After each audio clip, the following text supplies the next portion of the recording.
À l'intérieur de la salle, même si le procès est dans toutes les têtes et s'affiche en grand sur les murs, l'ambiance est bon enfant, entre l'apéro au bar et le chili con carne végétarien servi pour le dîner.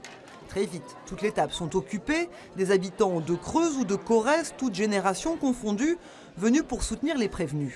Je trouve que toute la médiatisation sur ce groupe terroriste et tout ça, j'avais trouvé ça complètement hallucinant à l'époque. Bon, j'étais pas du tout dans le secteur à l'époque.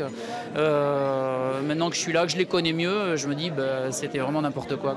Je suis tarnacoise et je connais très très bien ces personnes et ils sont des gens très bien et c'est grâce à eux si Tarnac revit.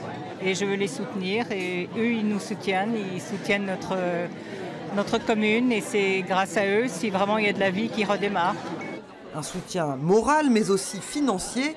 Entre la participation au repas, la vente de livres, t-shirts ou affiches, la soirée doit permettre de récolter des fonds pour financer notamment les honoraires d'avocats dans les 100 000 € depuis 10 ans pour l'ensemble du groupe.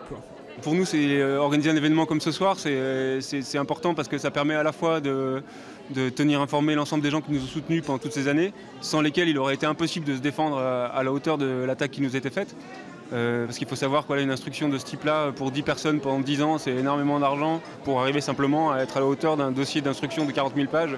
Et arriver à se défendre face à ça, ça demande et du temps et des moyens. Et voilà, c'est vraiment tout le mouvement de soutien qu'il y a eu autour de nous qui nous a permis de tenir face à cette épreuve-là.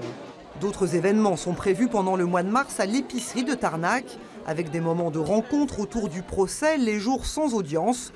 Une réunion d'information auprès des habitants de la commune est aussi organisée demain après-midi pour expliquer la situation de leur point de vue.